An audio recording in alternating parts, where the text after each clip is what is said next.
In the previous programme, I introduced two historians, Alan Wilson and Baron Blackett, who have been researching ancient British history since 1976. They have published 9 books, and their discoveries include the genealogy of 2 King Arthurs, a dynasty of 80 British kings. They also claim to have located the resting place of the Ark of the Covenant, the Holy Cross, and other buried treasures. I outlined what could have been a serious attempt to murder Baron Blackett, in an attempt to derail their groundbreaking research. In future shows, I will be presenting their actual historical research which backs up their incredible claims.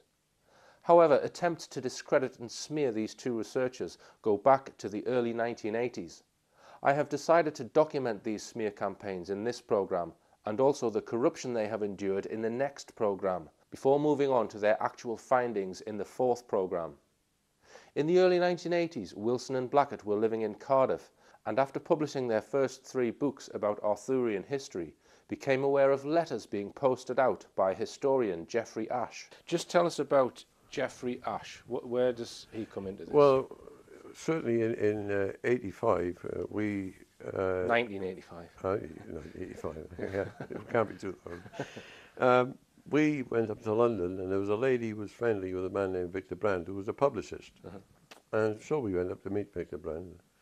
And he showed us letters that were circulars, that Geoffrey Ashe was spreading around London to newspapers, publicists, publishers, anybody, you know, and they were calling us to pieces. We would set back research by a decade. Right. So I think you'd at this point you'd had about three or four books published. Three books published. Aye. So he's writing all over the place. He's desperate. He's published 8 books, and he says the same thing in all 8, but he words it differently. He locates King Arthur Grey burial site at Glastonbury. Is that That's right? But you dispute that. You believe it's, or you've proved that it's in. Well, you know, the evidence. I mean, I'm making a statement short here, but we've got it in the books. The evidence that he's in South Wales is mountainous. Glastonbury Abbey was founded in 941, and Arthur II even dies in 579. There's too much of a gap. There's nothing at Glastonbury, and they've never found anything earlier. So what was this Geoffrey Ashe, whose theories were different to yours? All he had was he's in Somerset and he's in Glastonbury. So he's writing to different publishers, trying to discourage them from publishing. Oh your yeah, work. and to anybody who he thought might give us publicity. Right, and do you think that had any effect? Yes, I think it would have had an effect. Yeah. Right. You know, I don't know how much, but that's subjective. I don't know. We ran into opposition because obviously we were saying things that were taught in the schools up until 1922, 24, but the universities were saying something totally different. So we weren't popular. I just want to take you back, Baron, to the early 1980s, where you were living in Cardiff. You were arrested for a burglary which had taken place some months earlier. So all of the things that were alleged to have been stolen, that were framed on you. Just briefly tell us about that incident. What happened was, it was a birthday party in April 84. And just to put this into context, I think you'd published maybe 3 of your King Arthur books, is that? The King Arthur, King of Glamorgan and Gwent had been published. Arthur and the Charters of the Kings had been published, and we were in the process of bringing out the Arthur the War King. Right. Okay, so carry on. I was only a very young lad at the time, a bit naive, you know. And we went along. There was between 60 and 70 people there. It was quite busy. I didn't expect such a outcome. A lot of beer, bottles of wine, drinks over the evening had been drunk. music, rock music, pop music was played, was dancing. Anyway, at the end of the night, the people used to leave and the crowd thinned. And I thought to my brother, let's lose this crowd, let's get the hell out of here. Because I was getting a bit fed up with the noise and the din myself. So you were with your older brother? My older brother Michael, yes. And was he living with you and Alan at that time in Cardiff? Well, I wasn't actually living with Alan. There were separate flats. It was a big 4-storey house with separate flats. Yeah. I had my upstairs flat, and Alan was downstairs, and my brother was visiting. Right. And I put him up. He was actually residing in my flat at the time. Anyway, to get the central core of the situation, what happened was we left the party, and we were virtually dwindling, being young. At the time, I obviously drank too much. Right. Well, at least that. And then we left the party anyway. And we left the party, and this was in Llandaff, Cardiff. Column Road, I think it was a Column Road. I've got the precise details. Mm-hmm. As we walked towards Canton High Street. They were walking home, and it was about 10:15, as this is what I'm told. Mm-hmm. 3 police cars drove up, one in front, one behind, and one alongside them. They're blocked off and they're arrested. They're accused of robbing somebody a quarter of an hour earlier. Mm-hmm. A gold ring, a gold chain, and £340, none of which they had on them. Police cars were pulled up. We were arrested. So what the hell is going on here? This is my brother making our way back. Mm-hmm. We're actually going to go to a taxi rank in Canton to get a taxi back to Roath Park, mm-hmm. where we live. Mm-hmm. What is this? And we were arrested for burglary, mm-hmm. stealing 3 gold rings, gold jewellery, miscellaneous jewellery, and several, I don't know the exact amount now, several £100 in cash. Burglary. Right. And at the time, if Barron wanted to, he could have signed a cheque for 25,000, so he's not going to rob anybody. And I was taken to the police station. We were charged. Next day in the South Wales. So you were held in the cells for that night? I was held in the cells. You were bailed, presumably? I was bailed out the next morning. My solicitor, Mary Williams, was astonished by it all. Neither of them said anything, wisely. Next morning, headlines in the paper, King Arthur researchers arrested. They hadn't mentioned King Arthur. And they thought I'd been arrested with him, but actually it was him and his brother. Now, this thing was then going for trial. Obviously, it was getting us a lot of bad publicity, very bad publicity. And he and I were in the town centre one evening. It was quite a nice evening, in an area called the Hayes, where used to be an ancient market. A fellow passing by overtook us, and he had with big black shiny boots on, very dark trousers and a blue shirt and a sports jacket. He's obviously an off-duty policeman on his way home. Yes. This large man said to us, "Hey, you'd better get down the overflow courts tomorrow, and quick." And he walked off. So we walked into the Duke of Wellington pub, and I said to the landlord, there was only about a dozen in the bar, "Do you mind if I ask a question?" He said, gently, he said, "Go ahead." I said, "Can anybody tell me what the hell the overflow courts are?" Mm-hmm. And he said, no. And one fellow said, "Yeah, well, I know what they are." He said, "They've built a little court building down in the old industrial estate that they built during the war. They built all sorts of little industrial estates out of literally corrugated shacks, and that, for war production." He said, "You go down Penarth Road, as you hit the river, there's an old estate on your left." He says, not much for an entry, you pass it easily, but when you go in, there's all these old buildings, derelict now.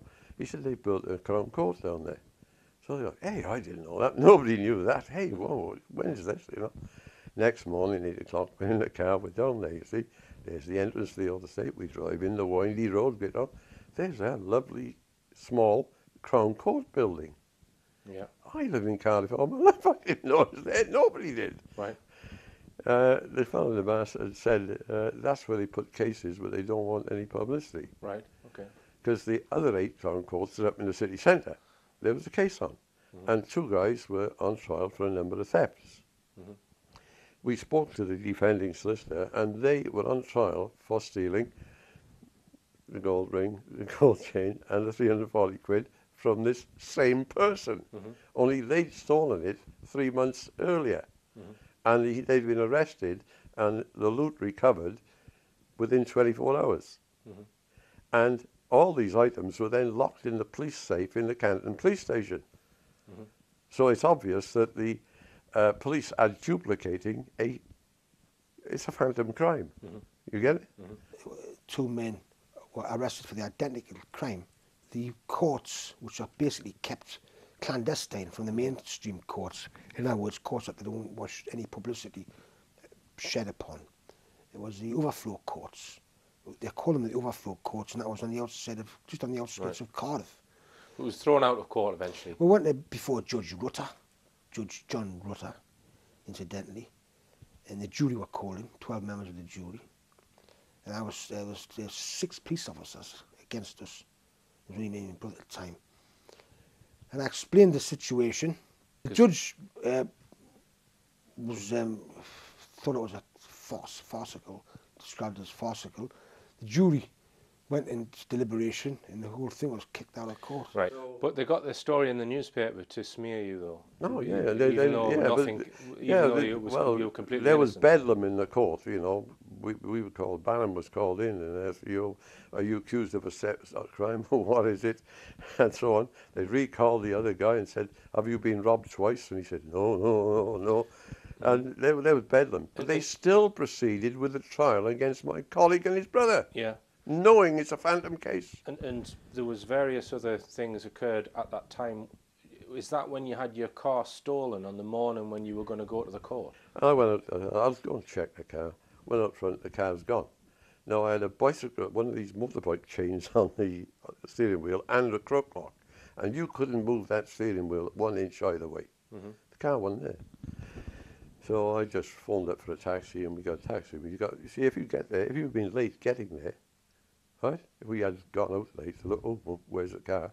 And it'd be maybe 9:30, you'd have a job getting a taxi. And then you drive to court. If you're not there on dot at 10 o'clock, an arrest warrant, bench warrant goes out. A bench warrant. Yeah, yeah. So if basically if you're late for your own trial, that's right. You get arrested. That's right. So and your car had been stolen that night before. Yeah, right. yeah. Okay. You know, so some coincidence. Yeah. They don't miss a trick. Right. So, but then you found it. You put a team together and started searching the streets. I said, well, I knew people through Cardiff and their relatives. I said, can you search your streets in your area? And I got about 20 people doing a bit of the city, and it turned up. But it was wrecked, absolutely wrecked. But it had been vandalised, totally wrecked. But the point is that the trial then was held in the city centre, and they altered the date 5 times to get it. And there was no other court sitting hearing any other trial that day. Right. So they got maximum publicity on the first day when they're put on trial. When the case collapses in a heap, not a word in the press, not one word. Right, right. Yeah. In 1846, they had what the Welsh called the treachery of the Blue Books. And a parliamentary commission came and did the usual parliamentary thing, went back with a pack of lies, as it were, written in the Blue Book. And the English government sacked every school teacher in Wales. Now, you've got to realise all the Welsh population spoke Welsh and about 10% also spoke some English. And they replaced every school teacher in Wales with an Englishman. Who couldn't speak Welsh? Who couldn't speak Welsh. So you had English teachers who couldn't speak Welsh in every school and a class of kids who couldn't speak English. So it's sort of cultural genocide, really, isn't it? Correct. The perfect term. Cultural genocide. They've been at it for years. In 1986, you wrote a smaller book, which was more concise, the Artorius Rex, which was Artorius Rex Discovered. Yeah. And tell us about your association with Clayton Jones, because he wanted to invest. He saw the value in your work, and he was prepared to invest money to try and get your work promoted and make it into tourist attraction, that kind of thing for Wales. So, just tell us about what that. happened was a bit of a fiasco. I mean, the tourist board were denying that there was any truth in it. It was all rubbish. King Arthur didn't exist. Fellow named Urquhart, so I think Alan, this is the Welsh tourist board. Yeah, that's right. Welsh tourist board. Urquhart, I think he was with the Mail, one of the London papers. He rang me up and he said, look, he said, are you aware the tourist board is shooting you in the foot? Like, you know, So I rang them up and I said my name was Hetherington, which is not, obviously, and I was working for the Express or something, and could I speak to somebody? And I spoke to their tourist manager. It was a Mrs. Jones, you see, publicly. Oh, it's a load of rubbish, she said, absolute rubbish. This is someone working for the Daily Mail? Working for the tourist board. Oh, sorry, working for the tourist board. So I'm bringing the tourist board, claiming to be a reporter. Right. Oh, it's a load of rubbish, says this lady. Oh, What, the King Arthur stuff nothing is. in it. Right. I said, well, what do you make of the books? They've written the 3 books. She said, books? I didn't know there were any books. Right. And that was the state of the art down there. They didn't know there were any books. Right. So we were then at loggerheads with the tourist board. Now, Clayton wants us to do something in '86. So we formed a little company, he and his wife, myself and Barnby, the directors. He owned about 50 coaches that he ran bus services in the tops of valleys. He had a taxi company and he also owned a travel agency. So he's ideally He's an placed. entrepreneur, basically. Entrepreneur, and a good one. And so we now are going to get this going on proper footing. And we're going to exhibit what we're doing at the travel agency or the tourist exhibition, it's annual, at Olympia in London. He applied for a grant which is available to anybody in Wales for brochures, funding for brochures, right? He was told, yes, you can have the funding, but on no account must you mention the name King Arthur, and on no account must you mention the name of Wilson or Blackett. Right. No, So he was applying for funding from the tourist board. Yeah. And he wanted to promote your work, but No, the tourist mention board it. wouldn't allow you to mention King Arthur. Well, yeah, so he got around it, we got around it. No, the drill was you packed up all your literature in bundles and that, you had it printed, delivered it to the tourist board. So I'll just interrupt you there, Alan, because you were wanting to create tourist attractions in Wales so people could come to the That's site right. where you believe Arthur was That's laid right. to rest. That's right. And you had it all, like the typical sort of tourist attraction Oh, where yeah, you might yeah. pay a fee to Oh, go yeah, in we or did. having Yeah, see we the did. whole thing. Yeah, we did. You wanted it, and you actually set that up as well, Yes. which we was King Arthur's cave. Well, the cave where he was buried in the cave. Later, then, when they got the things ready, they took him out of the cave, put him in the church, you see. Right, or which near the which church. you at some point bought. We had that. bought the church. Right. Church of Wales had let it go derelict, didn't want it. We said, you sell it to us? They said, yes. We said, okay, we'll buy it. Right. Of course, it's the oldest church in Europe. It's built in the year sort of 50 AD. 50 AD. Right. We bought it. But they didn't know. They didn't know that when you bought it off them. Well, that's not for me to tell them, was it? You know? They didn't want it. Yeah. Okay. So you are you wanting to promote this work and the history and get people visiting. That's So right. you've got to go to the biggest exhibition in the then UK in London. Clayton's coaches will take them round. Right. And we'll take them round in the coaches. We started coach trips going on. Right. You delivered your brochures to the tourist board in Cardiff. Everybody did that. Right. They had a big stand, and there were tables, 4 chairs, and racks for literature. Well, companies hire then that table, or maybe 2 tables, and the chairs as their little company patch on the tourist board big stand, you see. They have a little dummy, well, they had a little dummy Welsh cottage in the middle, and about 20 of these areas with tables. Well, we hired or rented 1 table with 4 chairs and some stands on this. So you're trying to sell these tours to travel Right. companies and maybe Yeah. American market, that kind Whatever. of thing. So we get along. We stayed in Bayswater for the night. We were up there early, 8:30, 9 o'clock. We're at the place. Of course, the tourist board don't bother to arrive till 9 o'clock. They get there. The exhibition's opening at 10. There's frantic activity everywhere. I don't know if you've ever seen an exhibition before. Oh, yes. Yes. And I've all the been to a few. bunting and bits of wood have been Oh, tossed yeah, around. yeah. Oh, right alongside were skips. 9 o'clock, they opened the door. Everybody went in, got their literature out, except ours. Ours wasn't there. Now, it had been loaded on the truck in Cardiff and sent down the night before, and so had everybody else's. They all got theirs, but ours was missing, not there. So this is a bit like, phone calls from Clayton back to Cardiff. Where is this stuff? Nobody knew. Well, it's on the manifest. It was sent to it. Should be in So Olympia. this is cardboard boxes full of brochures. Big, heavy boxes, 4 large boxes full of brochures. And And we've got one of the brochures there. so Look at that. I'm looking on, I could see this skip alongside, you know, and these trucks are coming away, taking the skips of rubbish away, ready for the opening. And this is pretty full. So I walked over to it, and I could see, I was looking over my shoulder, I'm a bit streetwise, you know, and I started throwing things out of the skip to see what happened.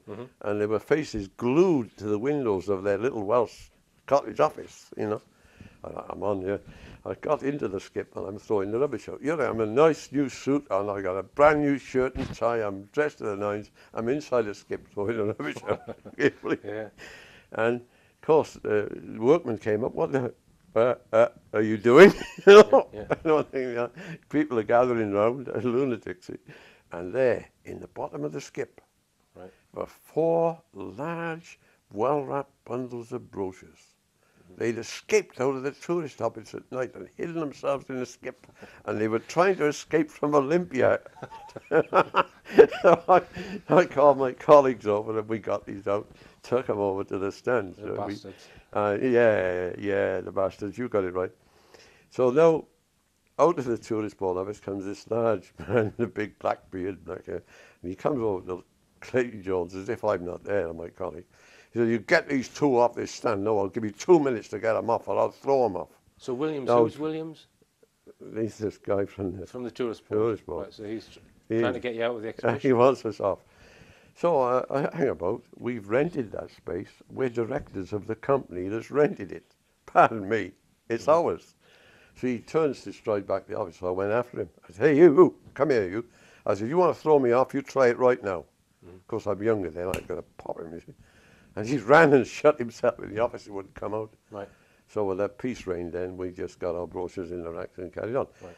I wrote to Lord Parry, Gordon Parry, a failed Labour politician who 3 times lost a safe Labour seat, so they made him head of the tourist board. Got to give him a job. And I explained what had happened, and he was totally ineffectual, as you. Right. Right. And they definitely tried to sabotage our efforts. We'd have a coach load of people on tours around Arthursides. You get to where you're having lunch, and someone had rung up and cancelled the lunch or something like this, you know. All sorts of dirty tricks. But the research is ongoing. We're as popular as the rattlesnake in the Lucky Dip, as I said. In 1986, Yeah. BBC London interviewed you in Cardiff. Just Yes. tell us what happened there. They came to the house, and we said, well, it's open house. You can see anything you want. Let's show them everything we had. And it's on there. They said, would you be prepared to go to the various sites and show the journey, where the ship arrives at the Owenny River in the records, take us to where the, you know, there's a stone naming Arthur and 4 of his relatives at Ogmore Castle, you see, just upriver. Show us where the army gathered to go to the Mount of Baden, show us where the church is, will you show us around? So we said, yeah. And we took them and showed them around. And so BBC TV made this piece, and it went out the next day on the 1 o'clock news, and it went out on the 6 o'clock news. The time is 6:16.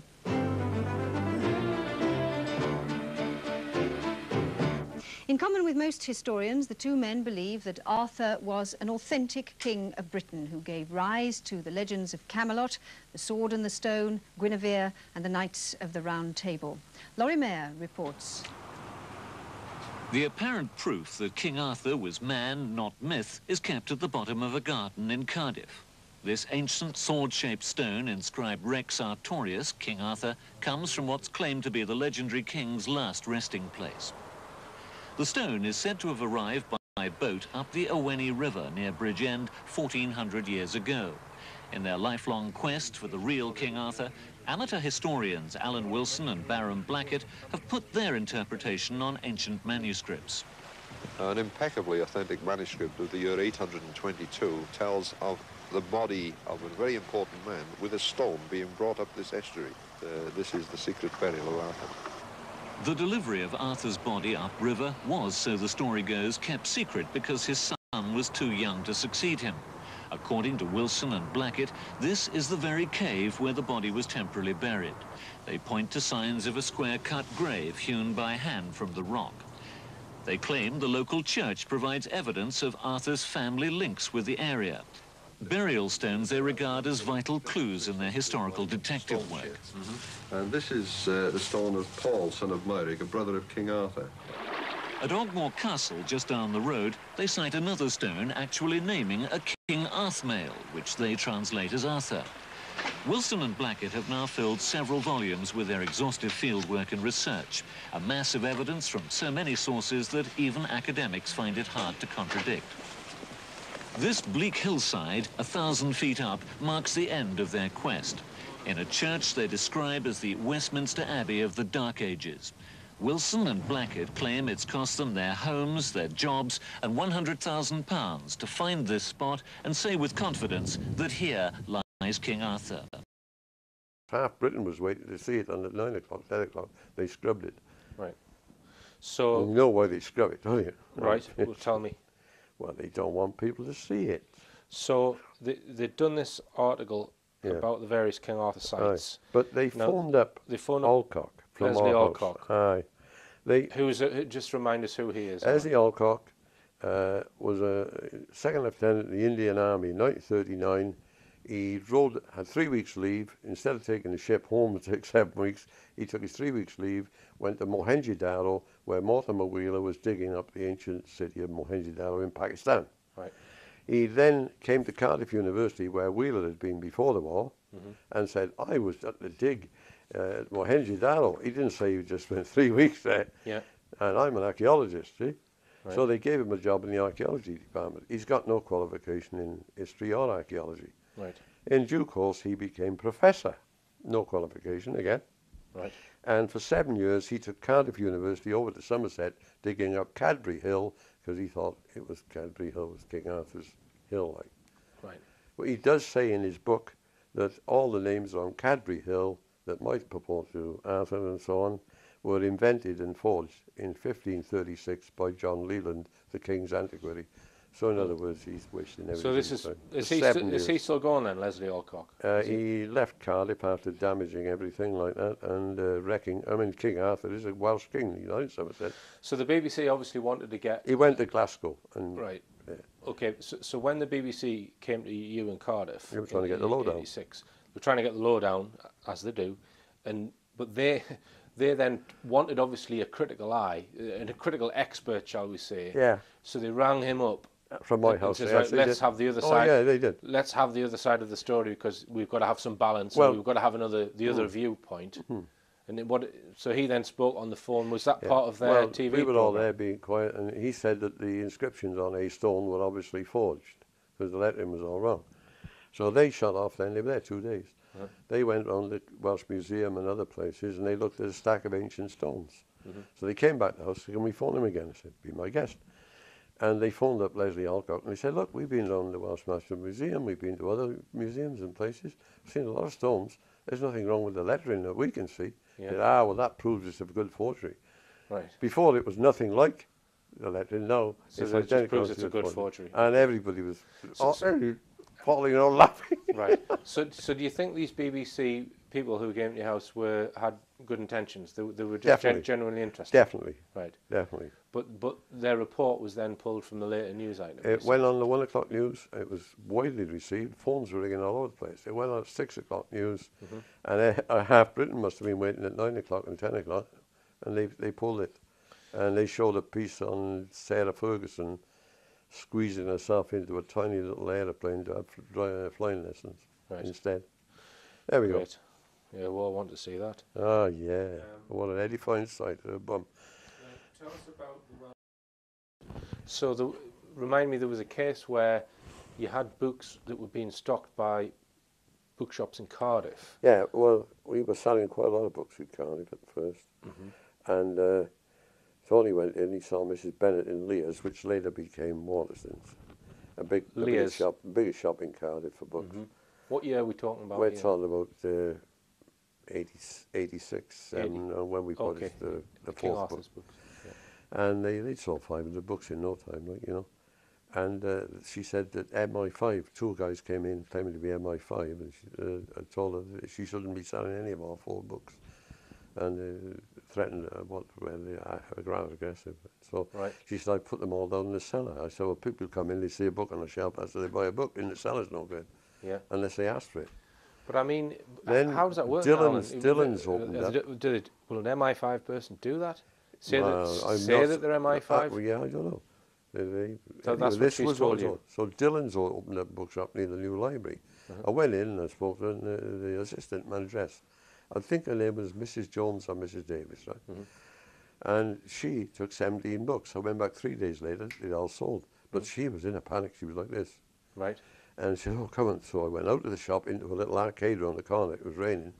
She said, oh, I've had MI5 in, I've had people in. I mustn't sell your books, you know. And which book was this? This was all 4 first ones, the 3 big ones. The Arthurian ones. And the Arthurian, Artorius Rex. Right. And she was trembling, she was frightened. I thought, oh boy, you know, this is it, you know. Now, this is something that was going on. Now, the Gloucester and Cheltenham had a shop in St Mary Street. There's 2 main streets, Queen Street, St Mary Street. And they had a corner shop in the street. Now, nobody looks much in Gloucester and Cheltenham books, windows, right? So we had an idea. We said, you've got a nice window there doing nothing. How about we put a display up of our books and everything and charts? So I just said, hey, that's a good idea. So get them looking in the window, wouldn't it? I said, yeah. So they put a display up in the window. Well, we used to go along and within the days, there'd be a crowd of people looking at all these dynasty charts and pictures that we had there. There'd be people stopping and looking. Yeah. It's in Cardiff. In Cardiff. Yeah. They never had this in the British Society before. Right. 2 guys went in to see him. He called it. We went to see him. They spent 45 minutes trying to get him to take the display out of his windows. Right. And he said no. Right. And so he told his directors, and one of them came over from Cheltenham. It's at Cheltenham and Gloucester, actually. And saw the window, and they bought him a bottle of champagne. Said, wonderful, good stuff. But they were trying, whoever it was, trying to get the, you know, first books we ever supplied to Cardiff Library, we had to go and supply a second set. They got stolen. Right. And the next was stolen. People don't steal a book from a library because they want the book. They steal a book from a library to stop other people reading it. Yeah. Let's come on to the excavation in 1990. Now, tell us first, Alan, about John Carr, because I think he wrote an article about the church that you mentioned earlier that you bought, trying to claim it was Norman. Is that right? Yeah. 12th What happened? century. John Carr, they were going to appoint a head of Cadw, Welsh heritage, really. And I didn't get an interview. But John Carr, from Nottingham in England, knowing nothing about Welsh history, he got the job. Right. And it's a hopeless appointment. He's not a historian for a start. He shouldn't have been given the bloody job, but he got the job. He worked 21 years for Thompson Press, so work it out. Anyway, he suddenly, around before Christmas of 1990, right? He's writing this article. Yeah. And it played in the press, and it just simply said, St. Peter's Supermontum Church, is a 12th century Norman building. Well, people are ringing us up and saying, what's this about? What's this one column about St. Peter's being? And you'd already declared it to be the oldest church Hang on, yeah. in Europe. Well, what it would mean is that the Welsh triads would be wrong, because they nominated as the most important church in the UK twice. The land of charters would be wrong. The history would be wrong, because King Lairug, Alathurus, could not have renovated it around the year 160. Emrys Wedig and his mother could not have been living there when they met the ambassadors of Vortigern around 450. That massive histories would be wrong. Everything would be wrong if that church is not there. It's just that the man was ignorant to the nth degree on history. But do you think there's an ulterior motive why he's writing that article then? Oh, Alan? yeah. Which is what? Oh, well, they simply don't want us proving that church is the place of Arthur or anything else. They don't. I mean, So, you've got an Englishman, he's coming to Wales, he knows bugger all about Welsh history, use the word. And he's obviously out of his depth. He's feeling out of his depth because people are constantly talking about us, and he doesn't know what the hell to say. Now, you applied for permission to dig up this site in February 1990. That's right. And the authorities were supposed to give 7 weeks to respond. Yeah, they have 7 weeks maximum. They can tell you the next day if yes or no. Right. But they took 24, 25 weeks. Right.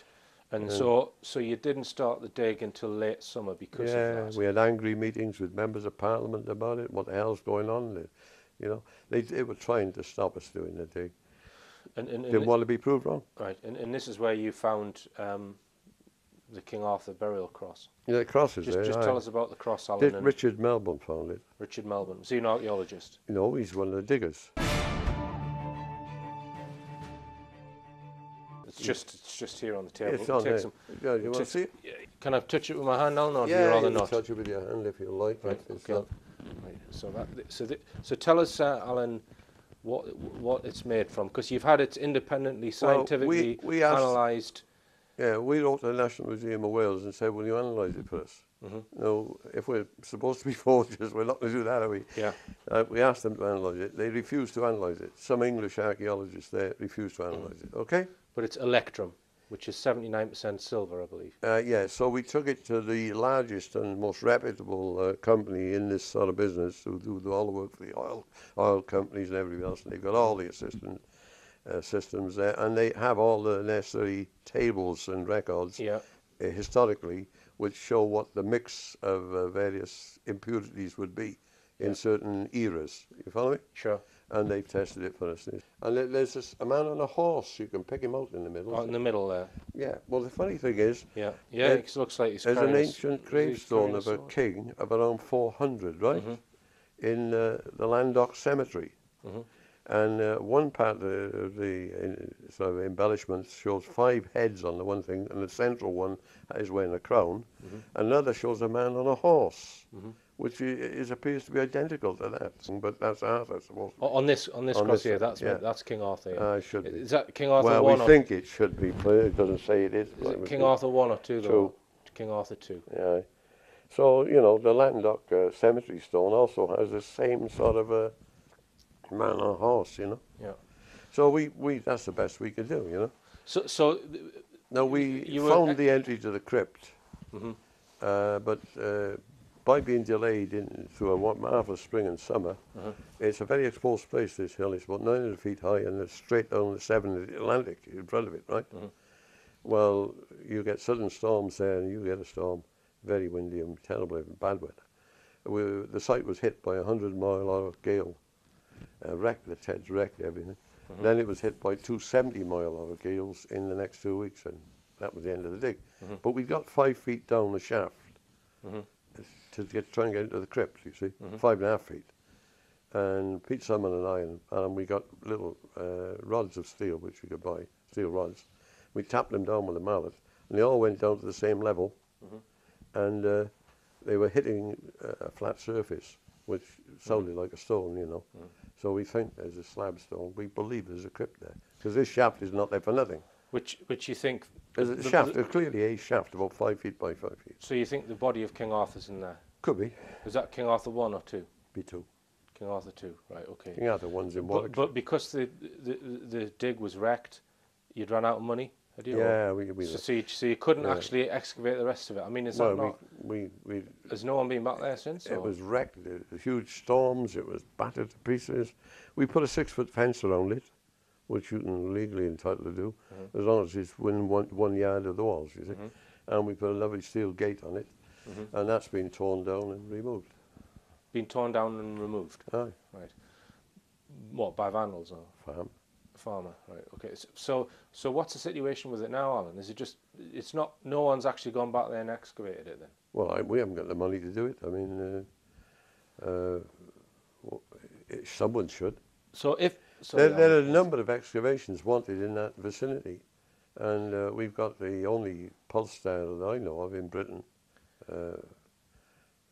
It's done in London with our colleague Alan Hassel, and that'll read metal down to 30 feet underground, and it'll differentiate between silver and ferrous and non-ferrous. Ferrous and non-ferrous. Yeah.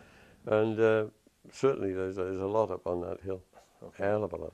There was a headline in a newspaper which read, "Head of the Ku Klux Klan holding ceremonies at St. Peter's Church." This is the church that you'd bought. That's right. Where you've uncovered the King Arthur stuff. Well, in the late 80s, a man who had...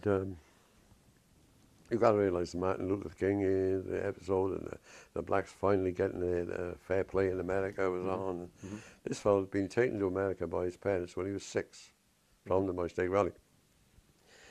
He'd got himself in with extreme right-wing people, Ku Klux Klan, and in order to evade any consequences, he actually fled back to Britain. He's born in Britain, he's taken out of his country when he's 6, he's entitled. So he returns to the Moistake Valley. Well, we think Dowdall and his friends were messing around with the church, you know.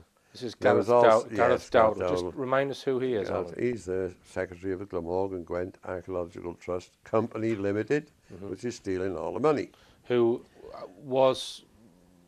didn't have a degree and said he did, and all the rest of it. Con man. So He's it's a con con man. man. Right, so now, lurid headlines, the Ku Klux Klan are holding black masses at St. Peter's Church and all this stuff. wouldn't you think that Dowdall instigated this? Oh, I'm sure of it. But have you got any proof of that, though, or not? Well, only verbals. But, okay, only All verbals, right, but okay. the thing I don't mind putting in writing. Right. And the next thing that happens is that So just to interrupt you there, Alan, what's their motivation for putting such stories in the press? Just to try and discredit the site itself? discredit the site and us, And because you, we would yeah. obviously be, and then tell stories of grave robbing at the church. This appeared in the media as well, did it? Yes, So- and we are supposed to be doing that. Robbing I am. graves, right. There was so much in the press that Jeremy Knight, who was employed by the Ancient Monuments Commission in Wales for ancient monuments, he's English, of course, not Welsh. He couldn't drive, he'd have a driving licence. And for 14 years, he employed little girls who he sent around the sites to look for him. Now, which is mad, he's supposed to be the expert, not them. So there's so much fandango about St. Peter's. He could go like to Cardiff and Newport, to the castle in Cardiff and the town centre easily enough. But anything outside, he was helpless. He kept the job anyway. But the point is that there's so much of a fuss over this St. Peter's thing with the Ku Klux Klan and grave robbery and all, that he decides to go up and have a look for himself. So he got a bus to Talbot Green, a bus from Talbot Green to Lanharan, and he says, there's the hill, and he tries to go up and see the church. Yes. He's only had the job for 14 years, looking after the church, among other things, and he can't find it. Right. So he goes back down to Lanharan, back to Talbot Green. He went into the police station there. He saw, I think it's Sergeant Well-Beloved or Dear Love, it's one of them names, you know, and said, I can't find the church. And so they said, oh, get the constable, drive him up the mountain, show him the church. So the constable puts him in the car, takes him up and says, there's your church, right? Now, that's all that happened there. Now, then, within days, we went up. I went up with Jane Isaacs, a staff reporter from the press, a photographer, and councillor Gerald Edwards, a local councillor, right? So we got up to the church, and it was about 2 in the afternoon on a Wednesday. And the place was out of a mess. And there was wet paint everywhere, paint that had just been daubed on that day, graffiti, foul language. There were holes dug all over the place, earth flung up, obviously still damp and wet, and it'd dry enough day. It'd be done within hours, right? Yes. And this is 2 in the afternoon we're finding this.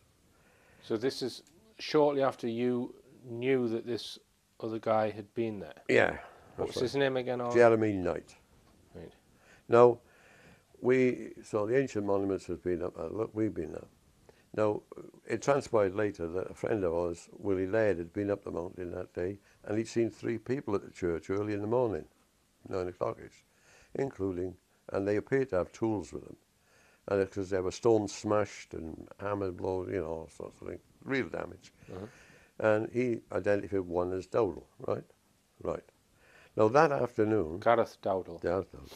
Next morning, Thursday morning, front page of the Western Mail, article about vandal, grave robbery and all this thing at the church, and a photograph of me. Right. Looking on my shoulder. A big photograph where I've been a dozen other people in it, I'm looking on my shoulder, like looking sly, you know what I mean? It was a bit to discredit us as vandals. Yeah. And as if we would vandalise our own church, which we had bought. We've got the deeds of St. Peter's Church. So They'd they'd taken that out, superimposed a photograph Of me. and put it on top of the article. So let's see if I can get a copy on the of that. front page. So yeah. they're trying to smear you again. They smeared me, definitely. But it's carefully worded. Some bloody clever bugger wrote that. No, I was enraged. So myself, my colleague, his brother, and Dave Bushell, who associate with us, wanted to see the boss in Thompson Press. They had a managing director of Thompson Press, because there were 3 papers, the Western Mail in the morning, South Wales Echo in the afternoon, Wales on Sunday for Sundays. Yep. So they had one of their top editors there and another editor and the managing director. So we went to see them. And we thrashed this out in the office, you know. And they were obviously backing off, but trying to be, you know, still hold their ground. And I finally had enough. I said to him, listen, you. I said, I know who you are. I said, you write one more word about me in this manner, and I'll come up here and I'll throw you right through that window. Of course, we're 3 stories up. And I would, because I'd had enough. And he knew that he was trembling. Right. So Because I was younger and a lot.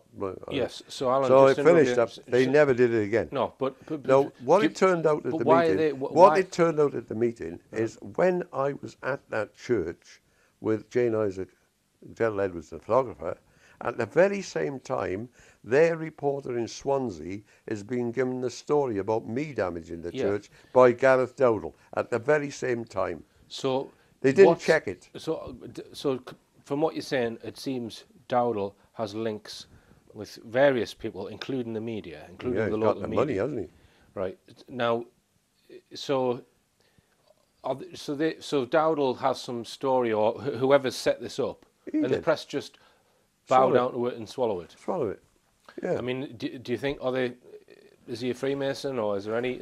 We have certainly probed that, and we think so. We think there is Mason and Masonic links. Influences. You're only getting some of this story today.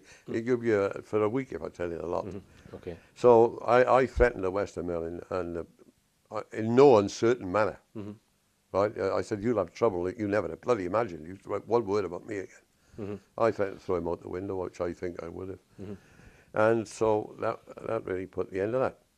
Well, what is going on there is diabolical.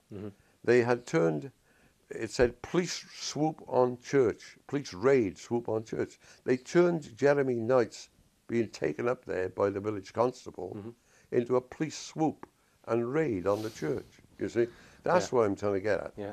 It's bloody diabolical. Yeah. It's diabolical.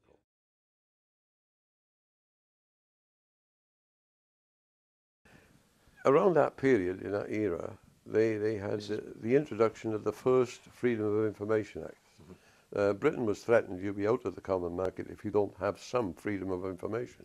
We're the only ones who wouldn't. Britain's terribly secretive. So they did the minimum, which meant you could see the consul rates and the electors list.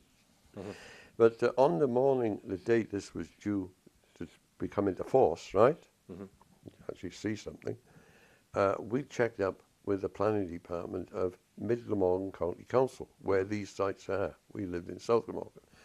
And we found when it would be the planning office, and we found that the planner would be away for the day and the assistant planner was at the meeting. So right on target, right on time, myself and Michael Blackett, that's my colleague's brother, we straight in, you see, and we said, we want to see under the Freedom of Information Act any information you got on myself and my colleague. And the clerks didn't know what to do because their bosses weren't there. You see? So I said, come on, it's under the law, we got to see it. To my astonishment, they produced about 18-inch pile and another pile of documents. And boy, were we with the subject of correspondence visiting around South Wales. So we started going through these. I'm going to copy that. I'm going to copy that. You know. And we looked at the watch and getting all these copies of the ones we thought were relevant, the ones we wanted. So we got a bundle, and we looked, it's 5 to 10, you know. 5 to 11, the guy probably be back in a minute. So we dashed out the office, got a taxi, and shot off. The rubbish they had on us from all over the place. So what was the nature of the rubbish? What negative and destructive. Right. You could say negative and destructive. We could see which way the wind was blowing. This is how we really got wind of coal and the rest of them, you know. And so you got wind of what? Coal and everything else that was going on. Coal. Graham Cole. Graham Cole. He's the chief remind me who he is. He's the chief executive of the Oh, council, yes, right. due to make a report. Yes. Didn't bother. Right. He just brushed it under the carpet with his mates. You don't know who's getting what cash from who, see?